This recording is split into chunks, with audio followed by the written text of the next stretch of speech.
りなさい。いいこと、暁の水平線に勝利を刻みなさい。改装されたこの長門、まだまだ新入りには負けないさ。行くぞ。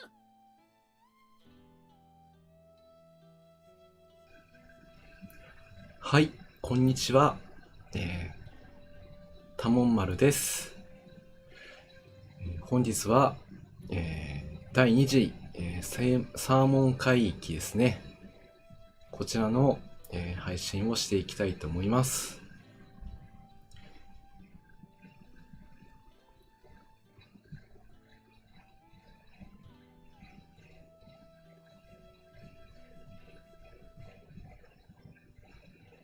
艦隊が戻ったの？作戦終了みたいよ。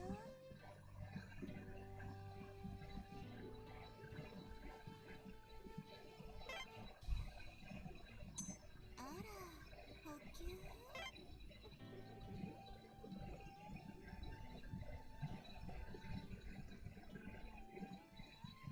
大丈夫。私はあなたと共にある。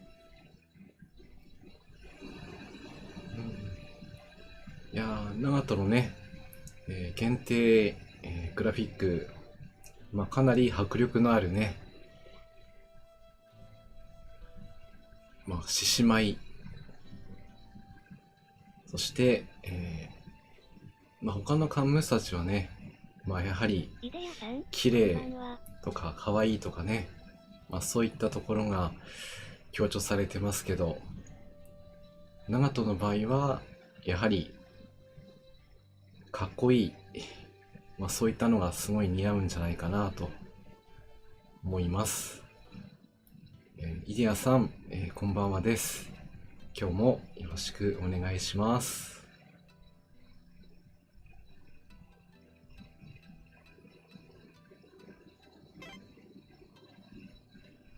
今日の海域の出撃メンバーは、ご覧の6名になります。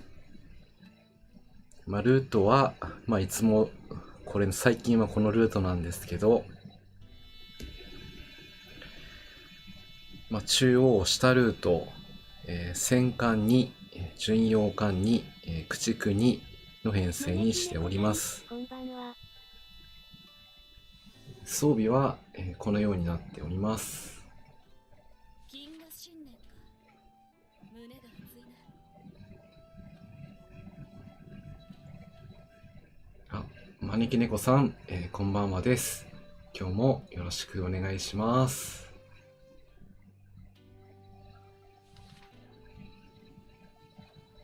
でも、あまり火遊びはやめてって。よろしい。提督、新年明けましておめでとう。今年も僕や航空巡洋艦たちをよろしくね。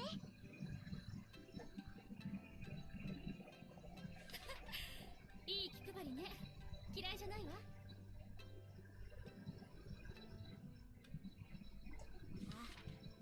任せておきなよ。最後の殴り込みでも付き合うさ。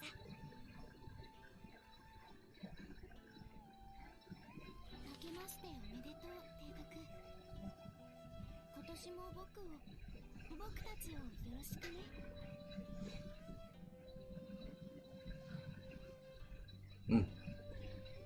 そして、今回は、支援艦隊もね出していきます。第一遊撃部隊、第二部隊、私たちの出番ね。フォロミー。皆さん本気でついてきてくださいね。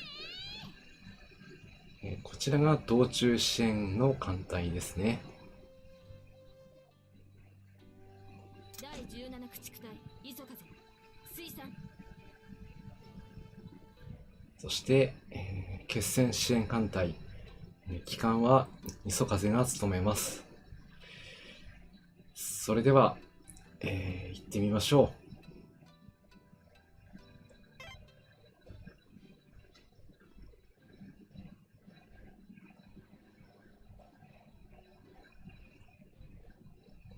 わお、提督にプレゼンツね。進もう。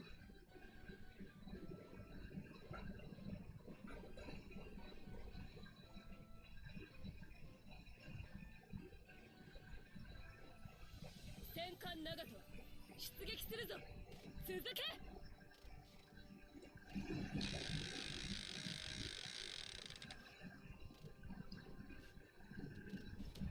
いやー、今週のね、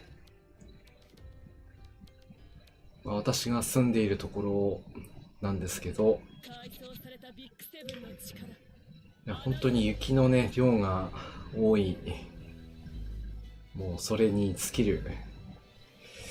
特に、水曜日とね木曜日にはね猛烈に降られてしまったので、正直疲れましたね。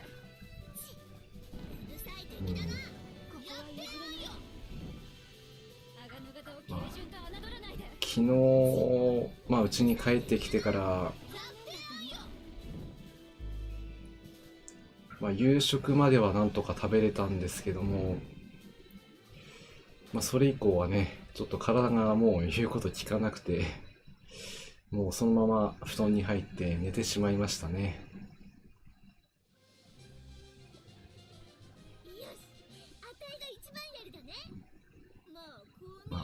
冬ですから雪かきはね。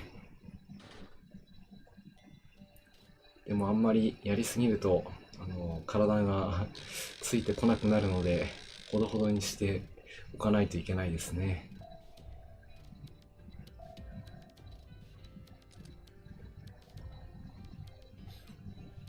この長門を侮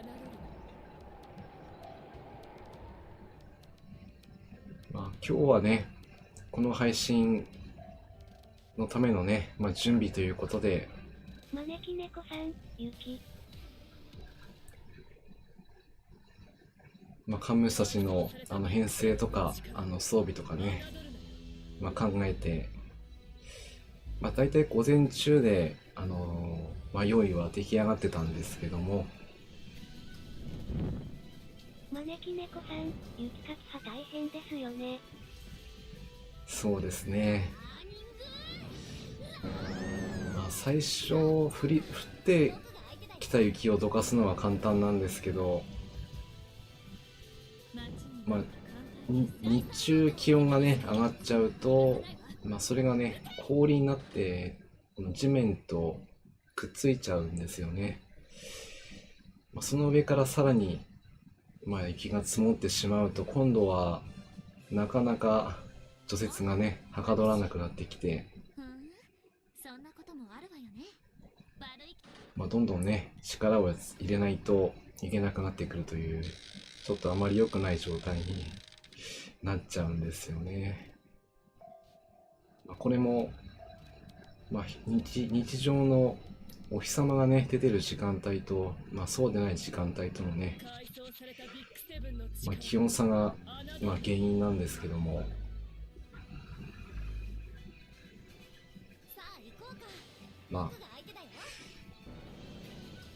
そういったところも考えながらね、人は、まだ1月ですから、あと1月半くらいはね付き合っていかないといけないですから、悩ましいな。まだまだ先が長そうだ。招き猫さん、雪ほっとくとかえって大変になりますよね。そうですね。ほっとく量にもよるんですけどもね。でもやっぱりあまり放置しすぎるのは良くないですので、適度な量をね排出していきたいですね。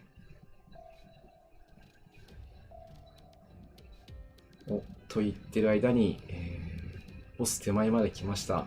今日はそれないことを祈って羅針盤よろしく。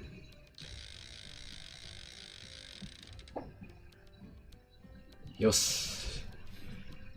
それることはないと思うんですけど、たまにねそれたこともあるんで、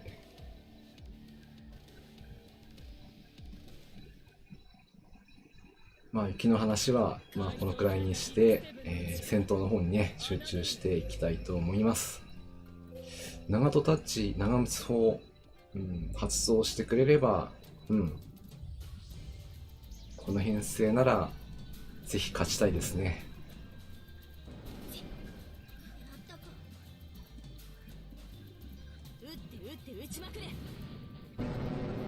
いい支援。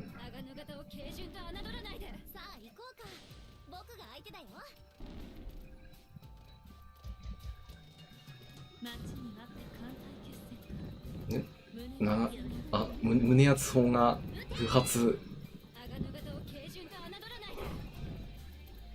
でももう一回チャンスあるから震え。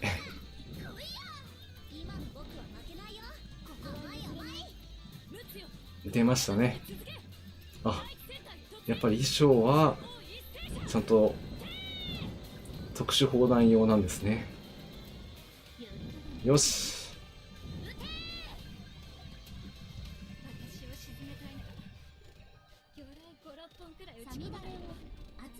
どうしよう。決勝利は特に必要ないんで。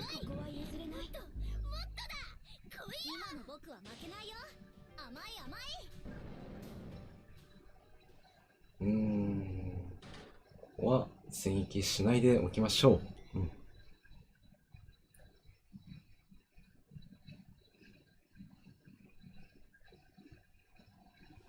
う。よし。今年初のね、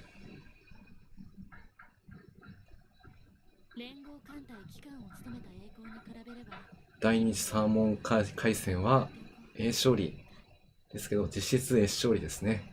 嬉し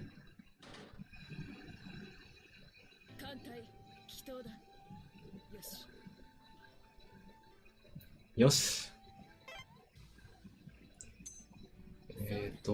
先週、今週ですね。今週の水曜日に、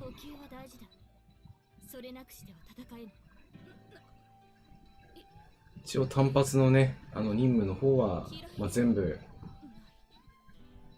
終了しているわけなんですけども、運営さんからアナウンスがありましたね。来週の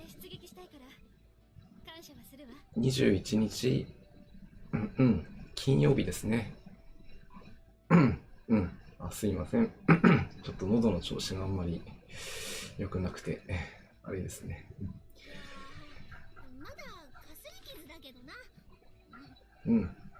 それで、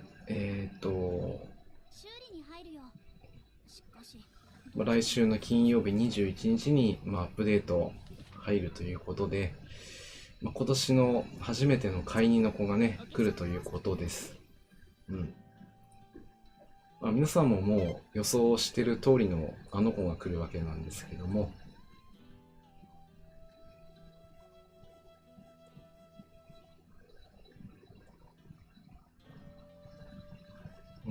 天霧ですね。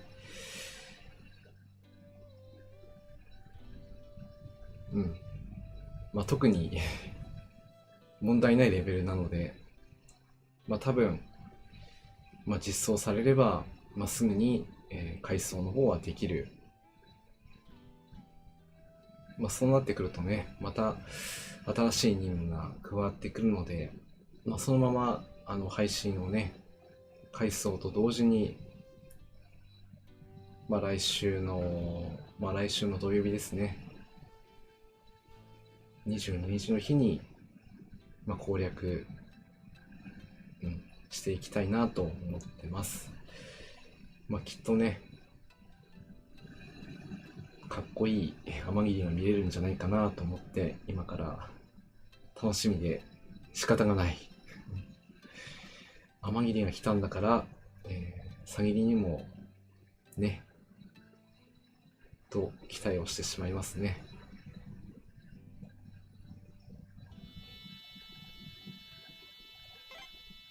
では、続けて2回目いってみましょう。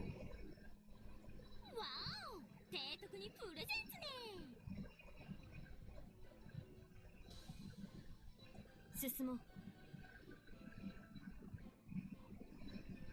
う。今日はね、午前中、この艦隊の準備をしてたというのは先ほど話した通りなんですけども、午後、時間を作って、何をしていたかというと、ラウンド1ですね。ゲームセンターに、行ってきました。第一戦隊機関長門出る。特に、今やっているね、アーケードゲームがね、最近少しずつ、上手になってきてる、そんな感じがするので、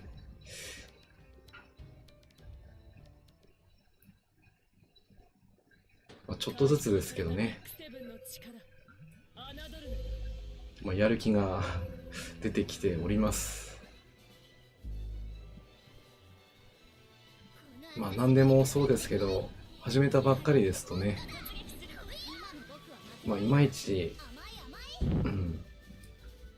要領が得ないというかね、どんな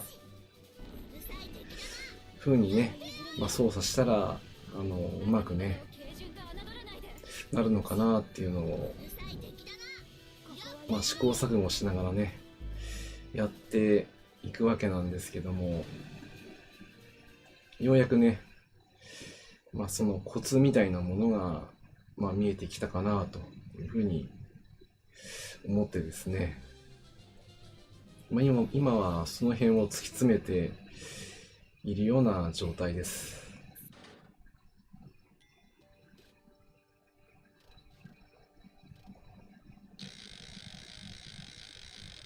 ただどうしてもね、対戦する相手がコンピューターではなくて、対人戦ですねになるものですから、むしろね、負けてる前の対戦した時に負けてる時の相手の方がね、戦いやすいんですよね。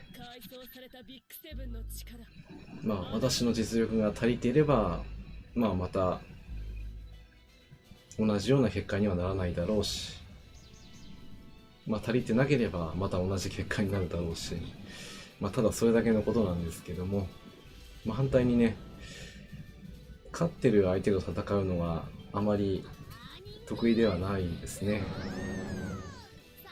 やはり相手は、今私が言ったように、負けるということは、実力が足りてないということなんですけど、それから時間が経ってるわけですから、実力がねついている可能性があります。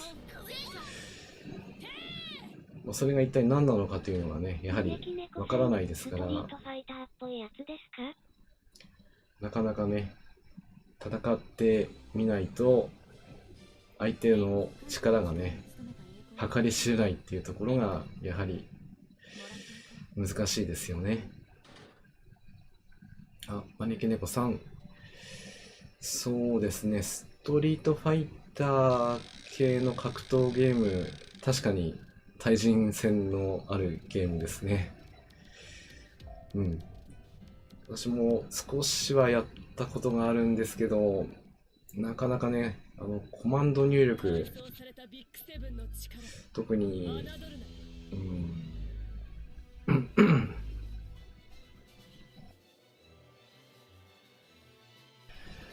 なかなか技をね出すのが得意ではなくて、なかなか上達しないということがありましたので、すいません、その系のゲームではありません。カードゲームですね。ゲームセンターに行くとたくさんカードゲームありますので、私がやっているゲームもその中の一つになりますね。連合艦隊機関を務めた栄光に比べれば微々たるものだが、もらってるか。艦隊コレクションと通じるところもね、全くないというわけではなくて、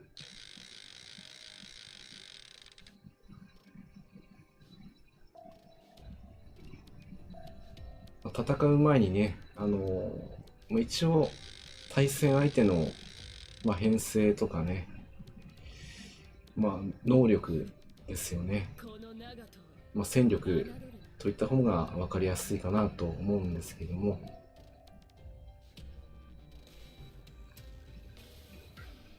短い時間ですけども、だいたい2分くらいですかね、戦う前に、インターバルみたいな時間があるので、その時間をフルに使って、相手の戦力と、自分の戦力、比べて、見つけたよ。これは勝てそうか勝てそうでないかそこをね考えて、この朝霜にかかってこい。今の僕は負けないよ。戦い方をね決めていくようなところがあります。直撃かよ。冗談じゃないよ。ルツよ、この長門に続け。第一戦隊突撃。戦闘の方にちょっと戻るとかなり怪しい展開になってますね。でも胸圧砲はね発動したので、あとは機関が強いからね。今の僕は負けないよ。甘い甘い。突撃する。ここは譲れない。待ちに待った艦隊決戦。胸が第三砲塔を敵に仕込む。落とすとこまでいかなくても、やはりうるさい敵だな。ここは譲れない。やってやんよ。ダメージが入らないね。突撃する。やだ。当てた。まずは野戦行ってみないとわからないんで行ってみましょう。ちょっとこれは勝てないかもしれない。よし、艦隊この長門に続け。よろしくどうぞ。全手法戦車。第三砲塔を敵に仕込む。逃がさない。サミダレを初めて早し長門型を形状と侮らないで。残念だ。うわ惜しい惜しいな。シングレ走行ぶち抜いたんですけどね。あと一桁。やっぱり強いですよね。連合艦隊機関を務めた栄光に比べればビビたるものだが、もらっておこう。うん。ふう。艦隊祈祷だ。よし。いやー惜しかったですね。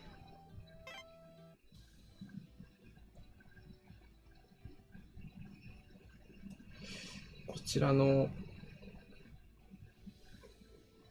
装備の回収をねしていれば今の抜けたのかもしれないと考えると、ここは装備を変えておいた方が可能性が上がるよね。招き猫さん、惜しいですね。惜しかったです。私の方でもね、一応抜けるだろうとは思ってたんですけど、ここは、こちらの回収してる方をね、装備してあげればもうちょっと火力が上がるんで、少し強くなれたみたいだ。私のミスですね。装備をもうちょっと突き詰めていれば、勝つことができた、そんな戦いですね。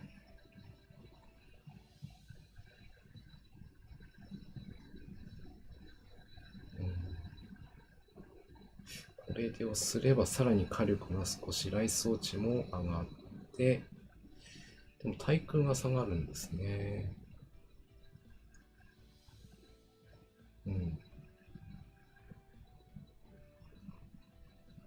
これが最適解なのかどうかはちょっとわからないですけど、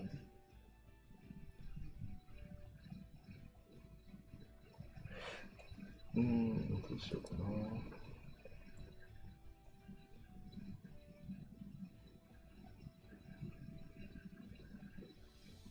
こちらの方が良さそうですね。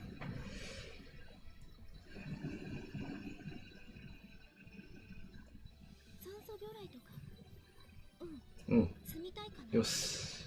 これで、本来カットインにもしてあげたいんですが、朝霜の方にカットインにしてるので、一応道中のね、対空戦もちょっとお化粧直してくるわね。考えていかないといけないので、片方はね、少し整備は必要だな。この程度傷のうちにも入らないけど、そうだ。片方の子は対空と連撃、そしてもう片方の子には、カットインをする、そんな感じの編成にしてますので、これはこれで良かったんじゃないかなと、思うところです。では3回目いってみましょう。わお、提督にプレゼンツね。進もう。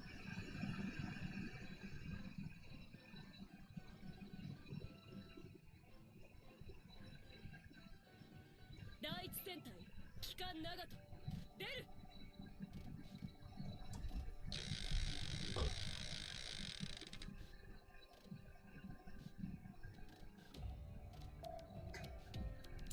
そうですね。少しだけ話がね、ゲームセンターの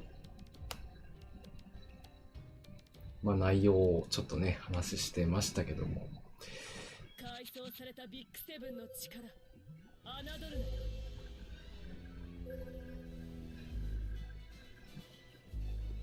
なよ。どんなゲームでも、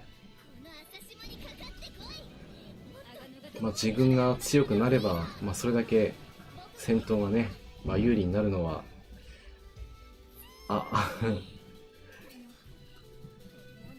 当たり前のことではあるんですけども、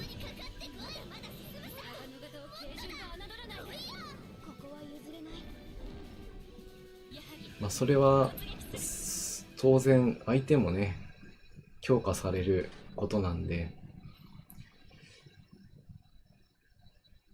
一概に喜んでばかりもいられないと、いうところがあります。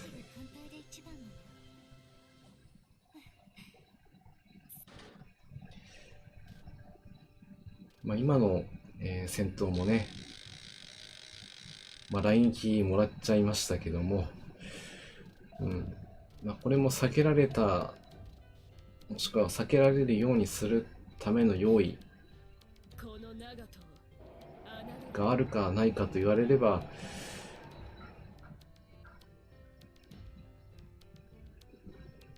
この海域の場合はちょっと採用はできないんですけども、道中支援に対戦支援用のね艦隊をぶつけるとかねしてあげれば、全て落とすことはできなくても雷撃される前に1隻か2隻はねダメージを与える、もしくは落としてくれるかもしれないので、危ないな。今朝日も狙われてたけど、しぐれのカットインがねうまく決まってなんとかなったような感じはありますね。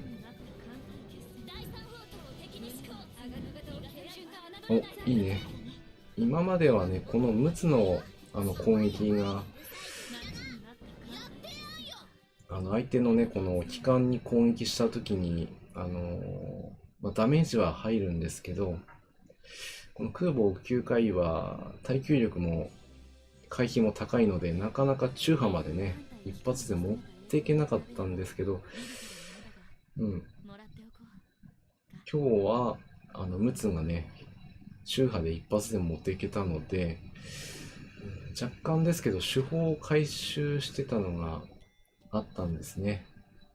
それをちょっと今回載せてるんですけど、やはり火力が上がっているおかげで、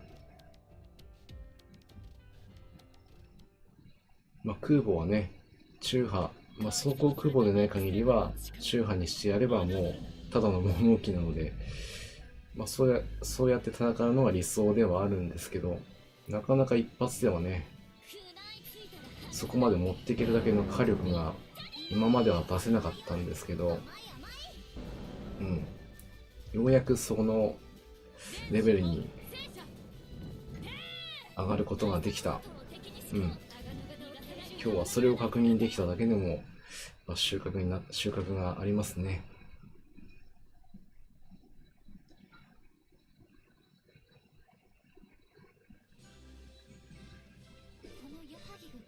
よし。なんとか、朝日もここまで中波で粘ってくれてますね。ボスまではなんとか挑戦できそう。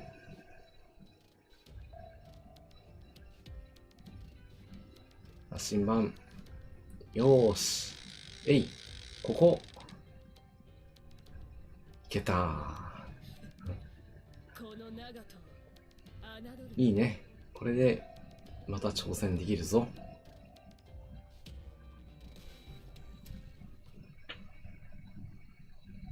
改装されたビッグセブンの力、侮るなよ。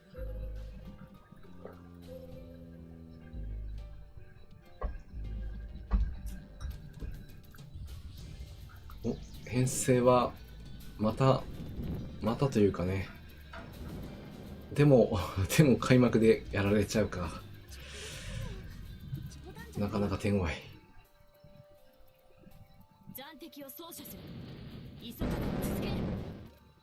矢作、いいね。突撃する。今の僕は負けないよ。甘い甘い。待ちに待った艦隊決戦か。空母級、今のはね、低経人だったんで、火力がちょっと出ませんでしたね。よし、中波にした。これでもう、敵空母は沈黙ですね。でも、まだ倒せるかわからない。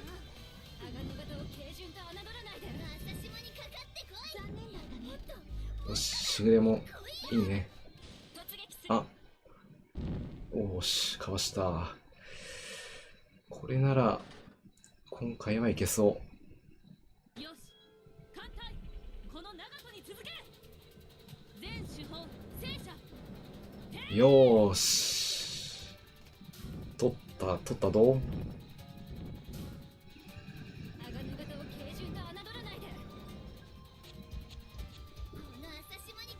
カットインも出していく。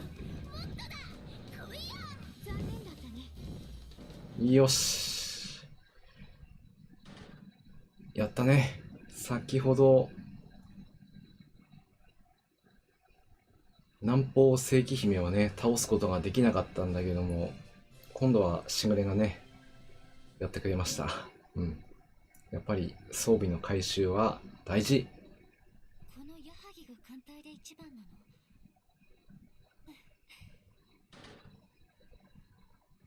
艦隊。ふう。よし。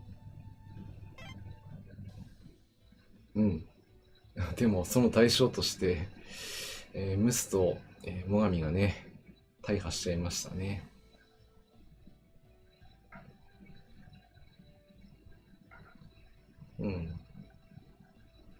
でもね、やっぱり火力がね足りてたので、先ほどはボス倒せませんでしたけど、今回は倒せましたね。いい子いい子。よし。そうだ。食えるときに食っちゃわーい。補給は大事だ。それなくしては戦えない。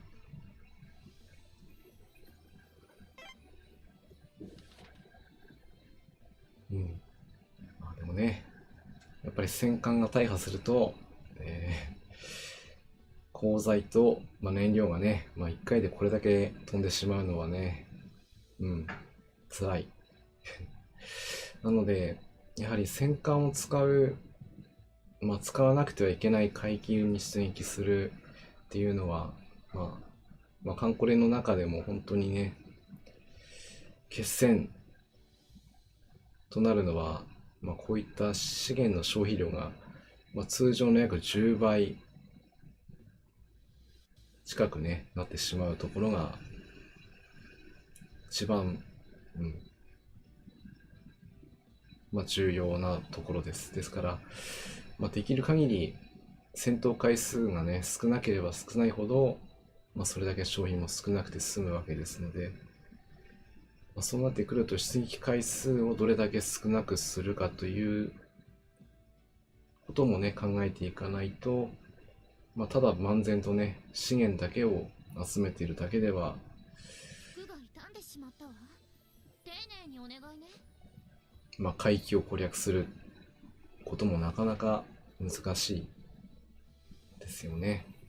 巡洋艦と戦艦だけでもね、5倍ほどの消費の違いがありますからね。せっかくの航空甲板が台無しだよ、もう。なんでね、駆逐艦に至ってはもうこの通りですから、ざっくり言うと50倍違うっていうことですからね。駆逐艦が50回出撃するのと、戦艦1回出撃するのとね、やはり消費の量がね、圧倒的に違ってきますからね。個体としたことがちょっとやられちまったな。すまん。この程度傷のうちにも入らないけど。という感じで今進めてましたけども、最上としぐれがちょっとキラキラ剥がれちゃったので、ちょっとキラ付けね、しますね。出撃するよ。キラ付けといえば、1の1なんですけども、そうこなくっち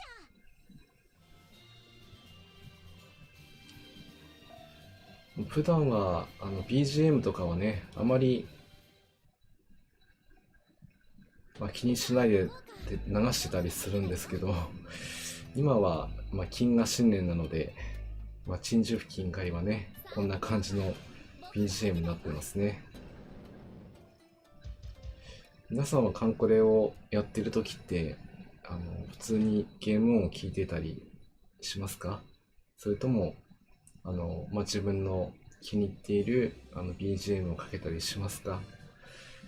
多分いろいろやり方はあろうと思いますけども、自分も配信の時はね、こうやって普通に、BGM 流してますけど、普段一人でやってる時は、無音にしてる場合もあるし、別の音楽をね、かけたりもして、準備したりしますね。ここはもう正直に話しますとね。招き猫さん、音楽とか聞きますよ。招き猫さん、音楽を聴いてやってるんですね。本当にね、楽しいBGM もありますし、カンコレ自体もね、本当にとっても多数な、BGM があるので、飽きが来ないというかね、そんな多分作りをしてるんだろうと思いますけども、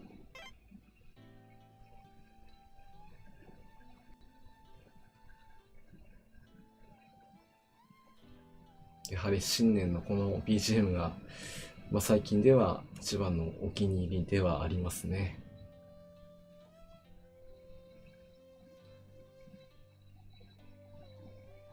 しぐれ、行くよ。いい雨だね。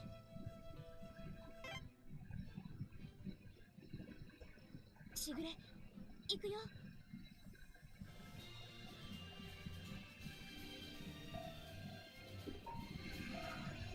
まあ私も BGM の見つけたよ。まあ一番、まあ、お気に入りはなんだかって言えば、招き猫さん、鏡咲。あ、鏡岬もいいですね。そうですね。これは、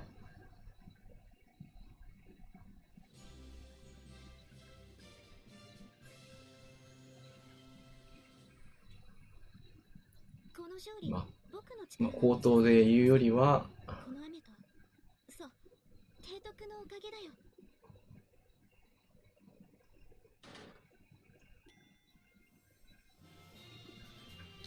こちらの、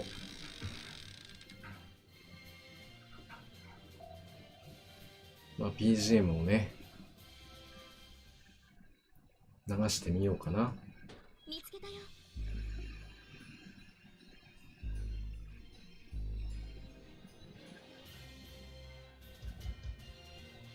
残念だったね。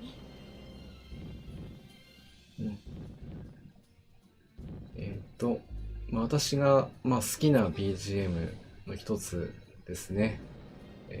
飛龍の反撃です。まあ、多分予想された方も多いんじゃないかなと思いますけども、こちらのね、BGM ちょっと流してみようかな。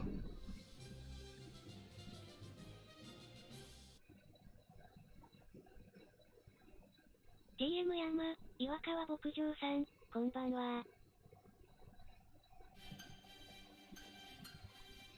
あ、TM 山、岩川牧場さ TM ん。山、岩川牧場さん、5マイナス5ガンバです。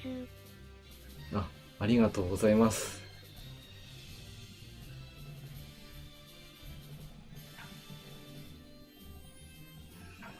一応今年初めてのね、第二サーモン回戦を、まあ、やっておりますけど、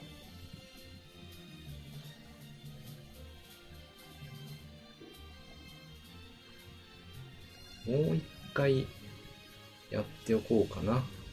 ちょっと不安なんで、もう一回ね。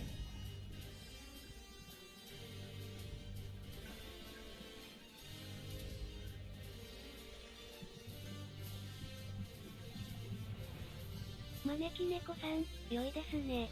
飛龍の反撃。ええ。飛龍の反撃は、招き猫さん、岩川さん、こんばんは。TM 山、岩川牧場さん、飛龍の反撃、懐かしいですね。まあ、通常回帰のね、BGM でも、まだ、一応あることはあるんですけど、最近はなかなかね、聞く機会も少ないかなと思ってかけてしまいました。TM 山、岩川牧場さん、招き猫さんこんばんはです。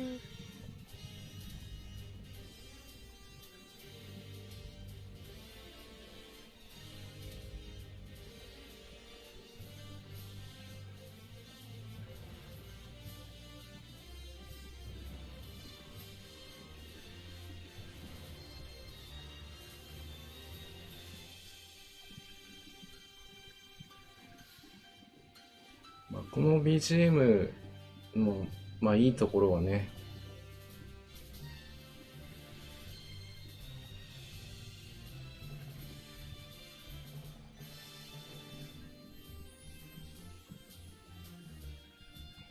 まあ、必ずこう、まあ、勝利をするっていうね、まあ、そういった強い、まあ、意志を感じる、まあ、そういった BGM だと思っています。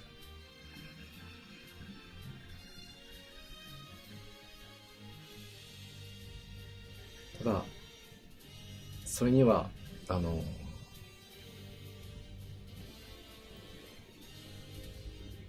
勝利をね、勝ち取るためには、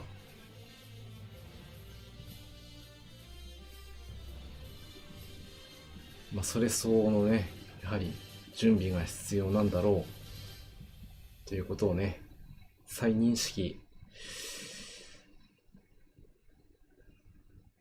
させる、そんな、BGM だと思います。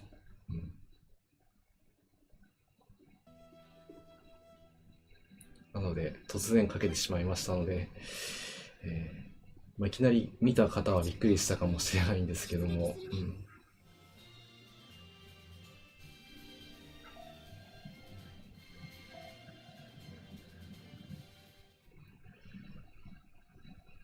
見つけたよ。あとはそうですね、最近の、運営さんの方からもね、アナウンスがありましたけども、2月の、上旬、ないし遅くとも中旬頃にはね、冬イベントが、待ちに待ったイベントがね、開始されるということと、おそらく、多分間違いないかな。外れていたらすいません。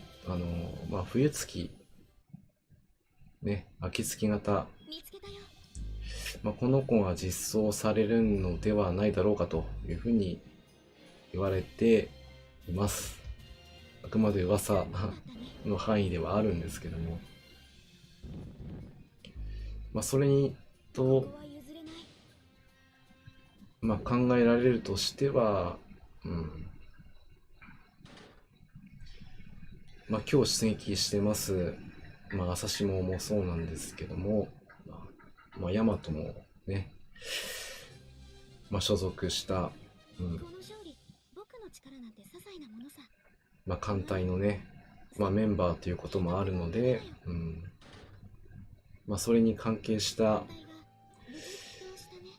戦闘、回帰になるんじゃないかと、噂されています。あくまで噂なのでね、実際のところはまだまだ分かりませんけども、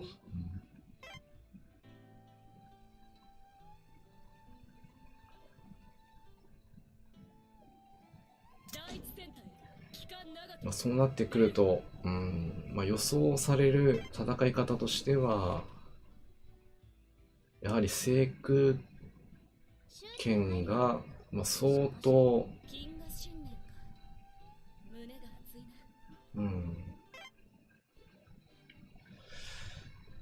劣勢の場面を想定した戦場回帰になるんじゃないかなというふうに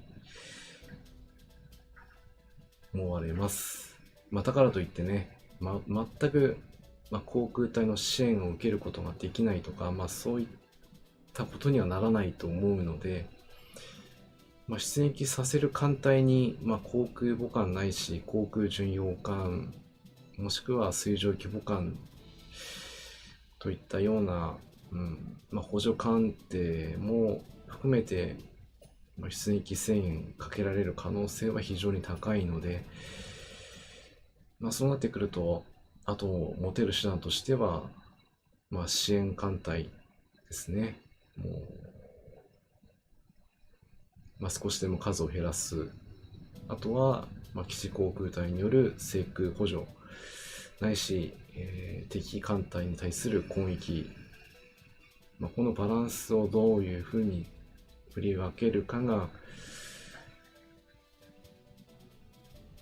次回のイベントの、鍵を握るのではと内心思ってたりもします。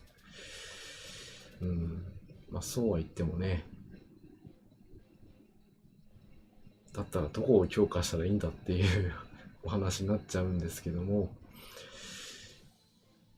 一番、効果が高いとしては、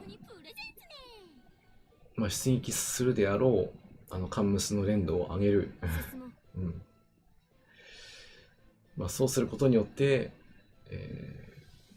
出撃した時にね、戦闘、そして勝利する可能性が、若干高まるかなというところが一つ挙げられます。もう一つの方法としては、先ほどもちょっとお話ししてましたけども、第一戦隊装備の回収ですね。特に、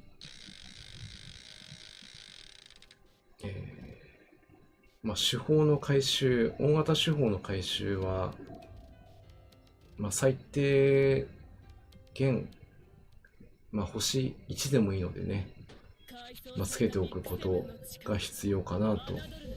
特に使う手法に関しては、積極的にね、回収してあげた方がいいかなと思います。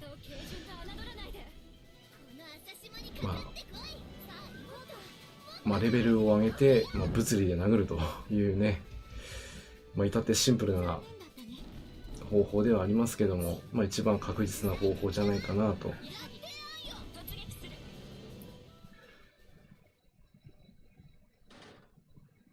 あと重要になってくるのは、やはり資源の、備蓄ですね。先ほどもしましたけど、戦艦を使う海域はね、出撃するだけでも燃料、戦闘すれば弾薬、そして損傷すれば、鋼材とまた燃料と。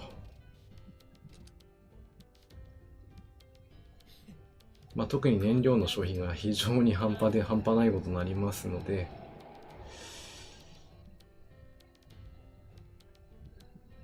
燃料をね、重点的に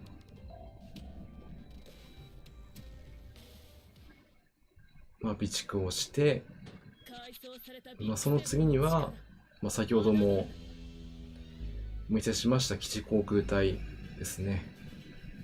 防気サイトがないと補充が効きません。ただ、他の資源と違って、備蓄できる量がね、1回にあたりの回収量が非常に少ないので、こちらもね、きちんと狙って用意をしてあげた方がいいと思います。急にはね、用意することが多分できないと思うので、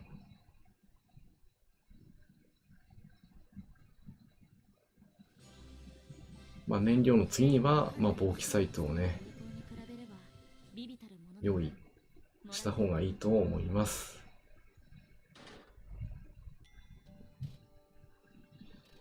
鋼材とね、弾薬については多分勝手に溜まっていくと思いますなんかもう先ほどと打って変わって軽く話しちゃいますけど、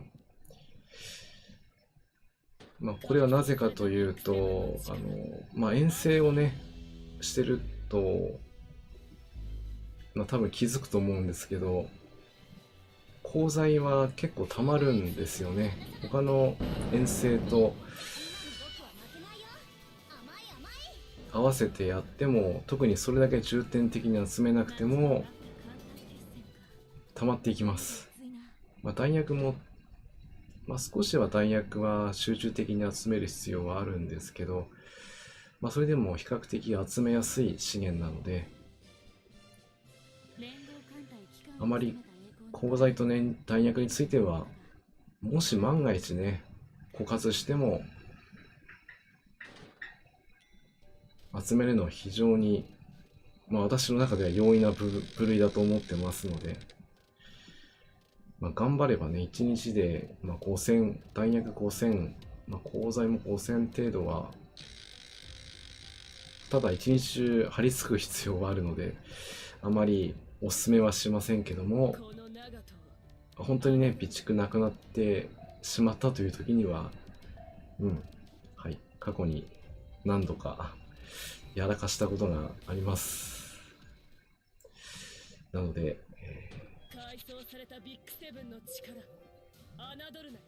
非常に精神的にもね、来るものがあるので、そうならないようにもね、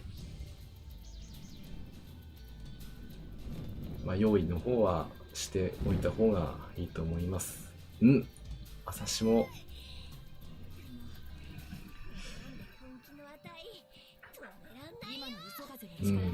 やはり対空兵装がねちょっと装備してないから、やっぱ機銃くらいは装備させた方がいいのかな。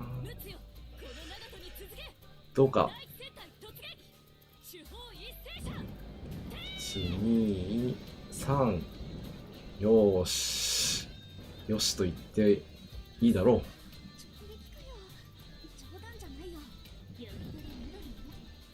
う。ちょうど強いところだけ残ってますね。そうですね。長距離航海をすれば、まあ、バケツもね、たまりますので、あ、そうそう。大切なものを忘れてましたね。高速修復剤、こちらも非常に重要なアイテムになります。まあ、可能な限り集めておきましょう。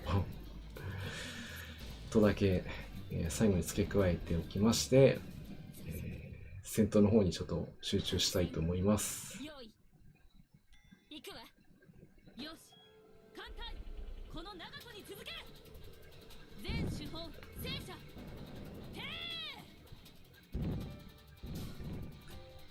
よし、長門、よし。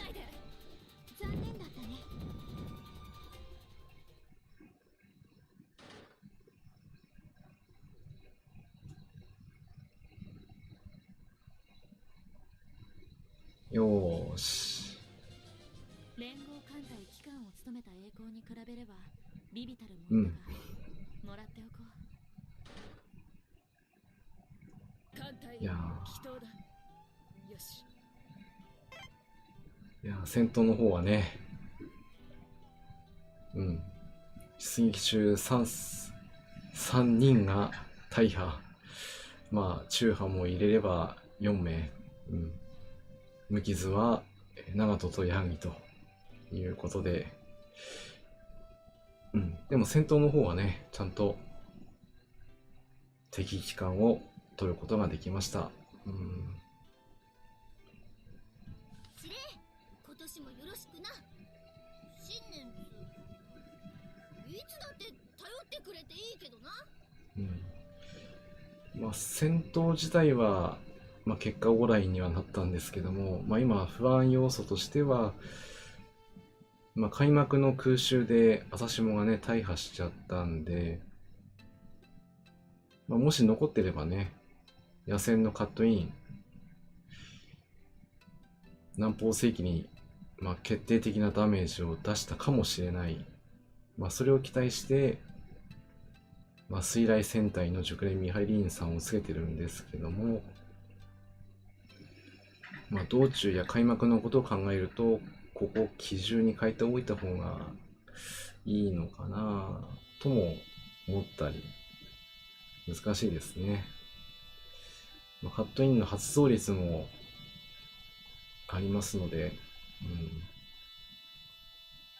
おそらく今のこの子の力なら、まあ、50% くらいで出せると思うんですけどね。基準にしとこう。今の見た感想として。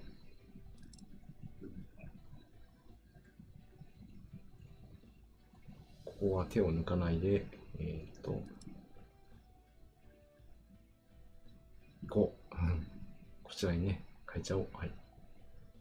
おお、気が利くじゃん。いいねいいね。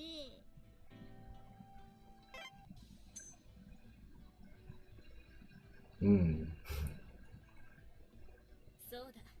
ね。増える時に食っておかねばな。サプライは大切ね。まあ支援艦隊もね、こうやって弾薬もね、相当使いますからね。でもこれだけやっておかないとね、決定的なダメージが出せないっていうこともまあ分かってるので、補給は大事だ。それなくしては戦えぬ。まあここら辺はもう必要経費だと思って払っていく感じですね。そしてまたね。服が傷んでしまったわ。丁寧にお願いね。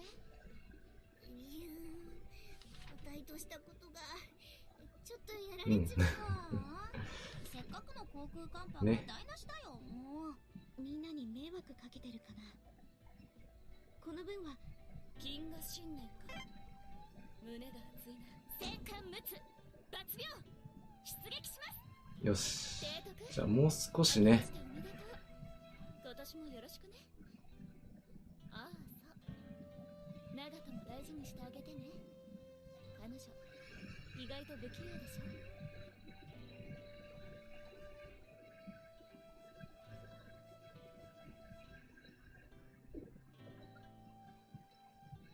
さて、もう少しね、出撃する前に、ちょっとキラ付けするので、次も、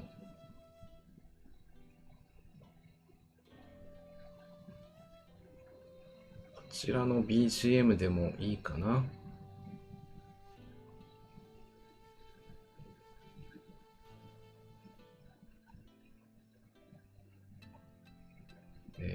タイトルは、紫紺の守りになります。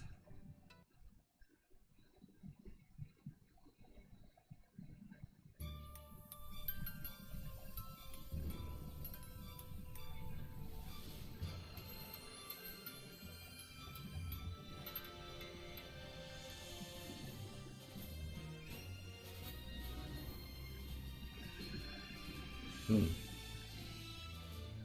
この BGM もね、通常の、戦闘、シーンとしてはね、よく使われてる、そんな雰囲気のある、とてもスピード感のあるね、BGM なので、私も大好きな、ものの一つになります。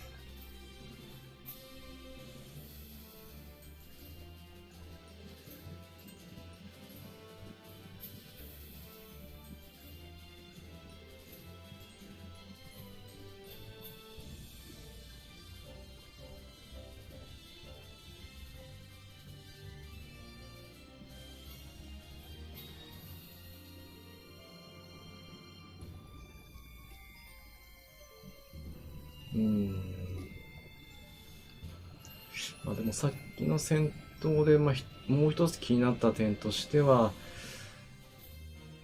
機関の長門の手法で、定型人だったから、ヒル戦の砲撃力は、通常の半分くらいにはなってるはずなので、あまり戦力的には仕方ないところもあるのかな。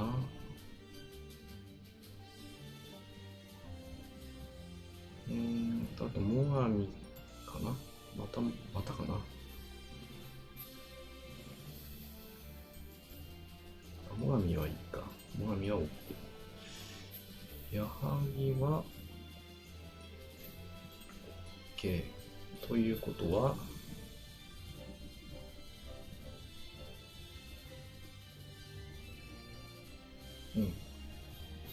私もだね。はい。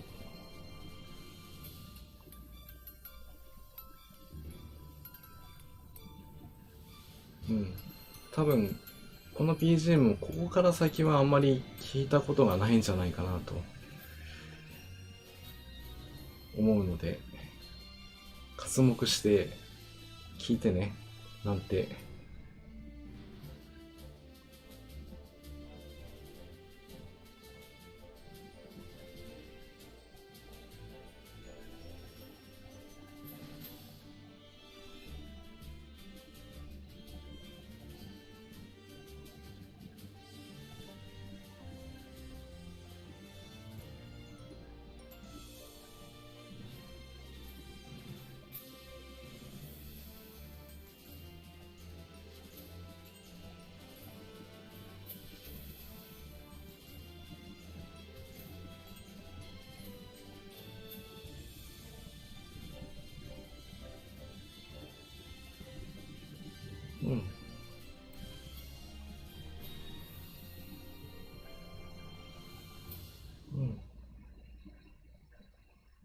はい、以上が、紫紺の守りでした。うん。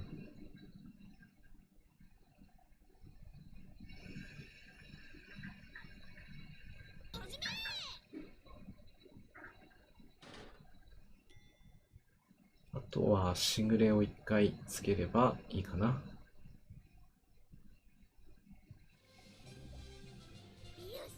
あたいが一番やりだね。もうこう見えてうん。艦隊が無事戻ったぜ。ほっとす。おお、ありがたい。油も玉も大切だからな。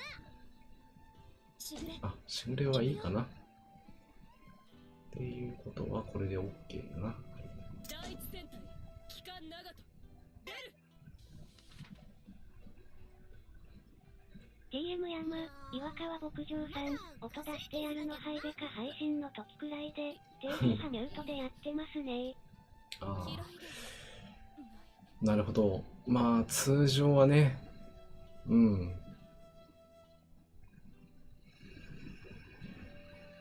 それもカンコレの楽しみ方かなと思います。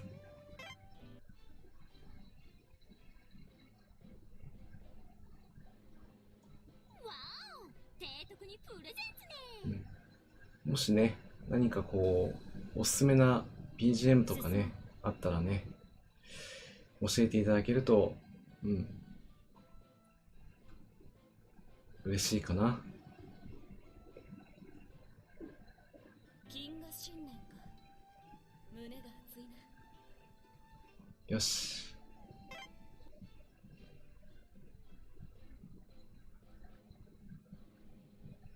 よし、順調に減ってるね。4回やって3回倒してるから、出撃するぞ。続け。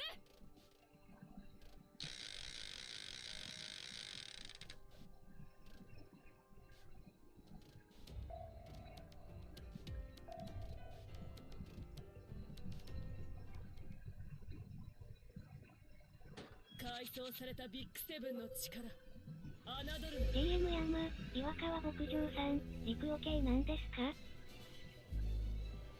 そうですね。矢作、突撃する。まああまりリクエストいただいたもので対応できるものはやってみようかなと思います。うるさい敵だな。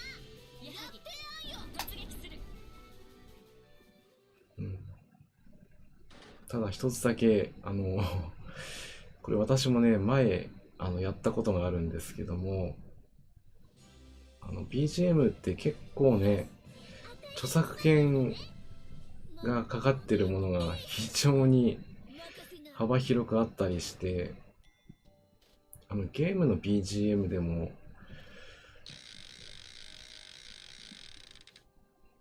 著作権にかかったりするっていうものがね YouTube の中だとあったりしました。ですから、まあ、一応配信の中でお流しすることはできるんですけども、配信の後でねアーカイブとか流した時にもしかしたらその部分だけカットしないといけなくなる可能性があるとだけお伝えをして、対応できるように頑張ります。あとは YouTube さんの対応の仕方によると思われとだけ付け加えて、全訪問ファイヤー。今の僕は負けないよ。甘い甘い。そんな回答でよかったでしょうか。TS 山岩川牧場さん、ありがとうございます。今の僕は負けないよ。甘い甘い。これはここは譲れない。基準の成果が出てるかな。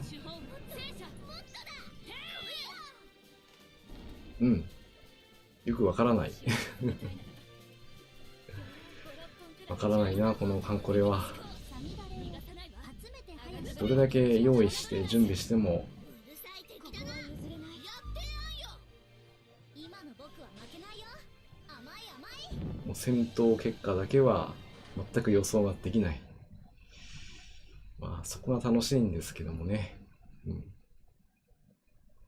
もう最適解なんてないんだってね。毎回毎回思い知らされる。比べれば微々たるものだが、でもいいんです。最後の最後に勝利さえすれば、それがね、勝利になるわけなんで。改装されたビッグセブンの力、侮るな。まあ家庭は家庭で、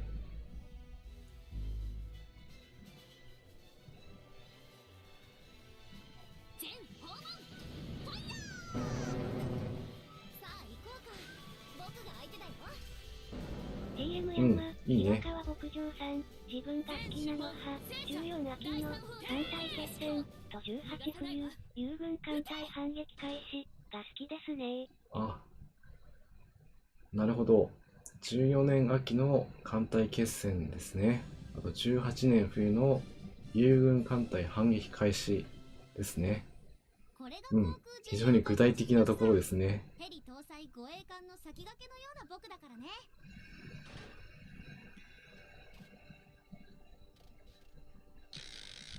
特に14年秋の艦隊決戦の BGM はね、まあ、武蔵が、まあ、開港になった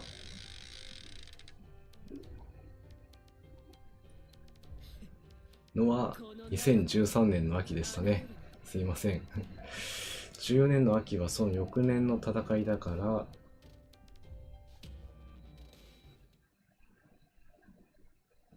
最終回帰仲間になったのは、あの子だ。駆逐艦の影楼型のあの子。ダメだな。いや、名前がすぐ出てこない。残念だったね。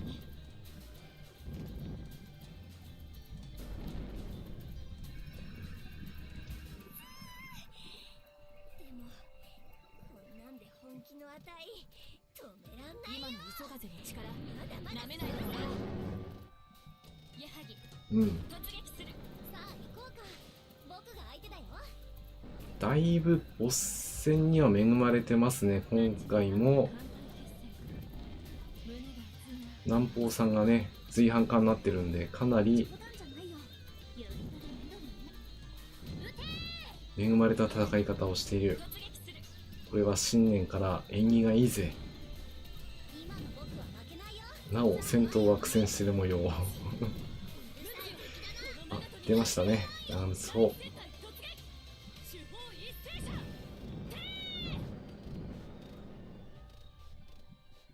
艦隊決戦。ちょっと艦隊決戦、艦隊決戦は、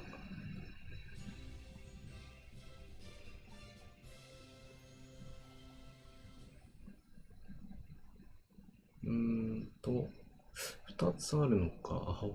北方艦隊か。 GM 山、岩川牧場さん、ダブル編成きませんね。そうですね。ダブル編成1回だけですね、ここまで。微々たるものだが、もらっておこう。よし。人だ。よし。じゃあリクエストのあった艦隊決戦をちょっと流してみましょうね。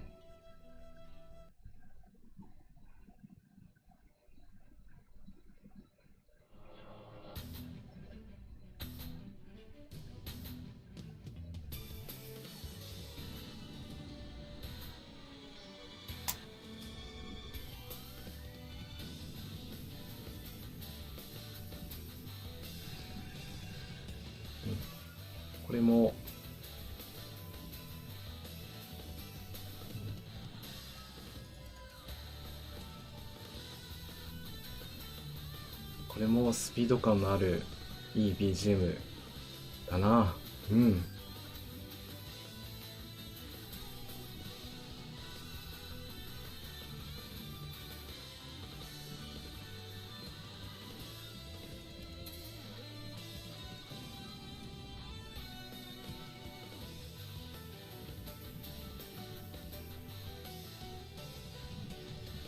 うやってね、アップテンポのあるメロディーなんで、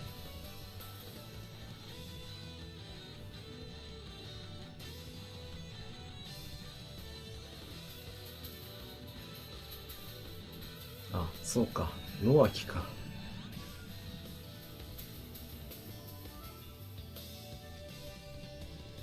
あの時は、その当時のイベントの中でもね、比較的、攻略しやすかった部類になるのかな。でも、まだ、航空ショーとかね、そういったものまでは実装されてなかったから、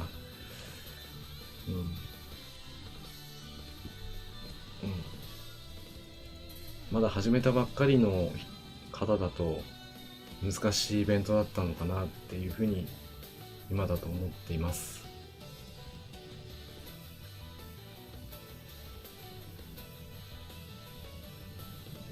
14年の夏イベント、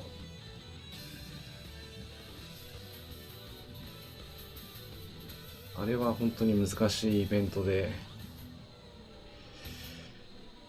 当時はね、これ無理じゃないっていうふうに思ってやってました。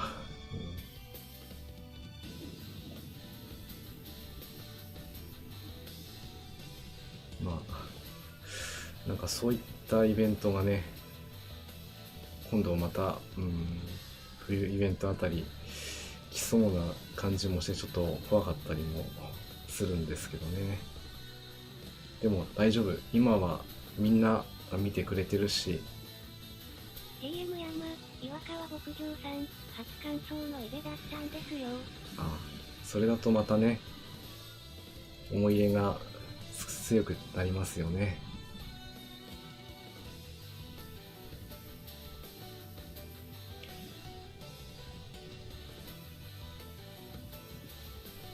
こうやってもしね、次のイベントの時に、どうしてもここクリアできないかもしれないっていう時があったらね、皆さんにちょっとご助力願いたいと思いますので、その時はぜひね、助けてください。よろしくお願いします。今から言っておかないとね。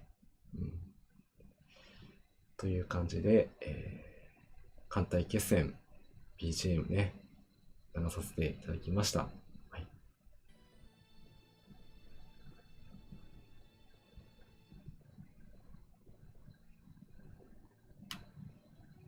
さあ、行ってみましょう。戦艦長門、出撃するぞ。続け。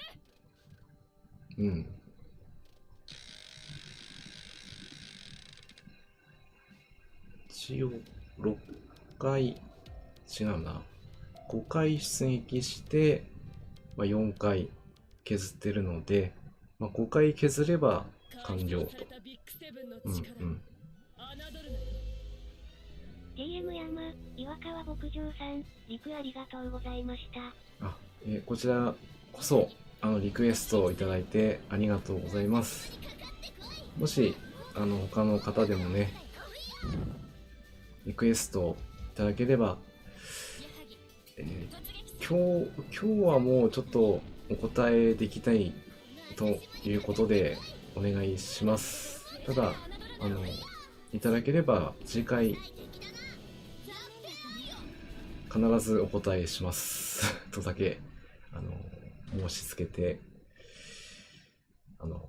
もし忘れてたらタモ丸忘れたなということでお叱りのコメントいただけると勉強しますので、勉強になりますということで頑張りたいと思います。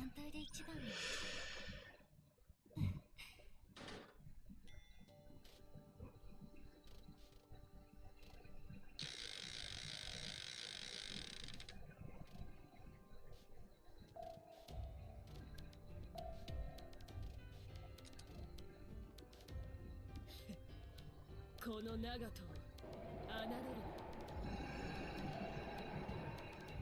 るな。この渦潮っていうのもね、厄介ですね。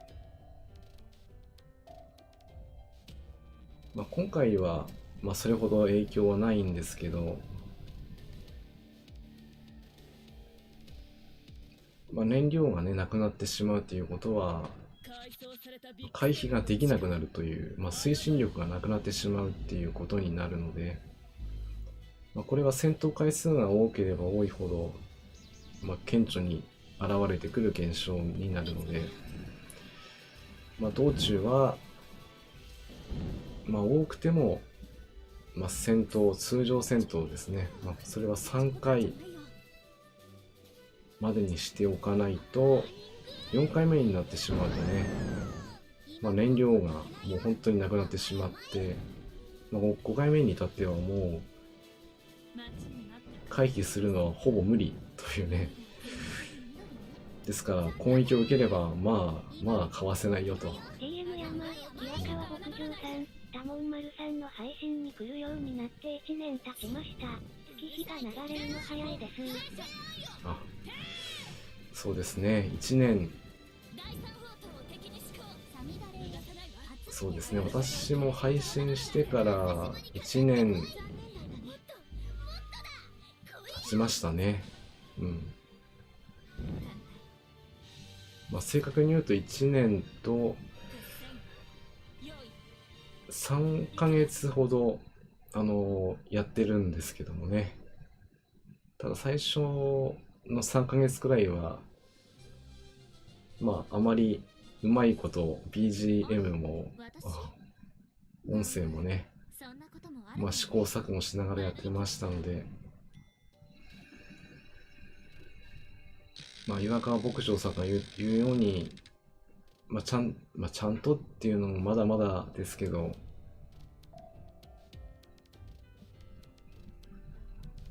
最低限できるようになったのは、1年ほど前になります。それからは、可能な限りね、やってきたんですけど、最近ね、だってちょっと仕事が変わったりもしたりして、続けられるかどうかちょっと不安なところもありましたけど、なんとか、その仕事にも慣れ始めてきたので、これからもこのペースでね、やっていきたいと思いますので、ぜひ、チャンネル登録、高評価もね、よろしくお願いいたします。きっとね、多くのカンコレやってる仲間が、集まれる場として、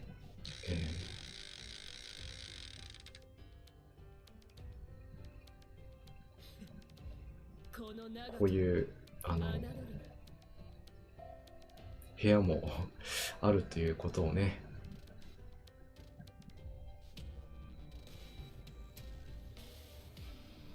そういったものが作りたくて、始めましたので、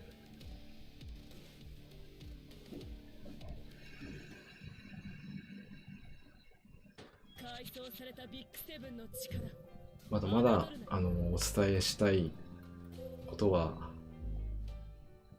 たくさんあるんですけども、皆さんがね、どういうものを求めているとかっていうのは本当にまだまだ手探りな状態ですから、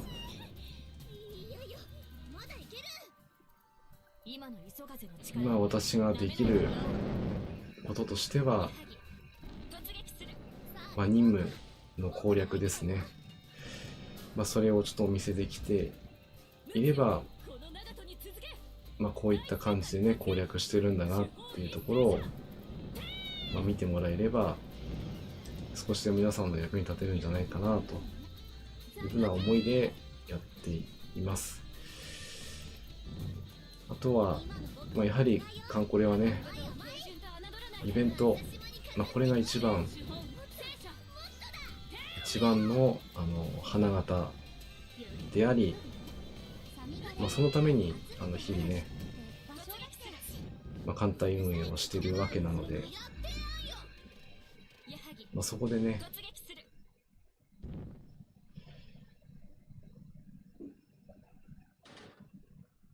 一応こう作戦、そしてそれを攻略するのに、よしどういう風なね戦い方をしてるのかというのを全手法お見せできれば、それが皆さんにねお伝えできる、私が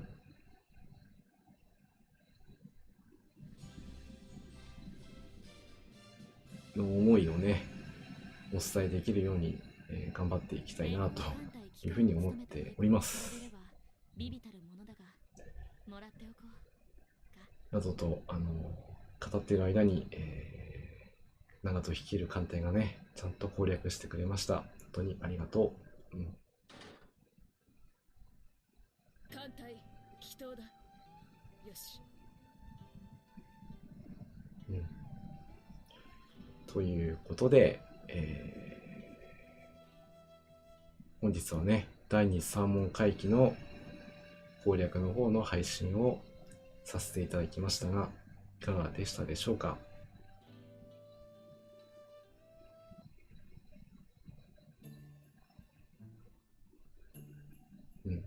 最近はこの、クリスマスに、実装になりましたこの BGM がお気に入り。これ曲名特にないのかなと思うんで、私が勝手にクリスマスソングだと思い込んでいます。5-5攻略おめでとうございます。ありがとうございます。少しずつではありますけども、攻略もね上達してるだろうと思いますので、皆さんの参考になれればと。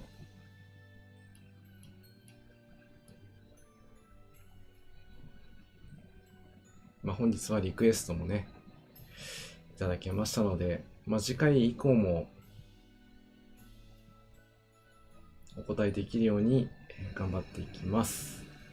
招き猫さん、5-5攻略完了おめでとうございます。ありがとうございます。皆さんのやっぱり応援をねいただいて、カンムスたちもいつもよりも頑張ってくれました。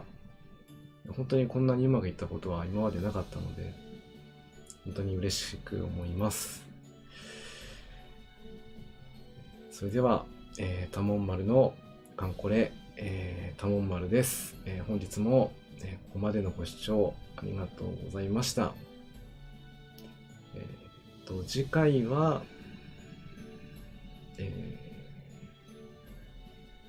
19日の水曜日、また20時からお送りしたいと思います。お題はね、また決まりましたら、YouTube のチャンネル登録のところからも見ることできますし、配信お疲れ様でした。あと Twitter もね、フォローしていただけると、そちらから情報をね、発信していきますので、ぜひ、登録の方もお願いいたします。猫さん、配信お疲れ様でした。ありがとうございます。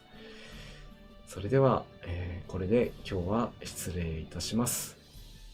それでは皆さん、風邪などひかぬよう、お元気で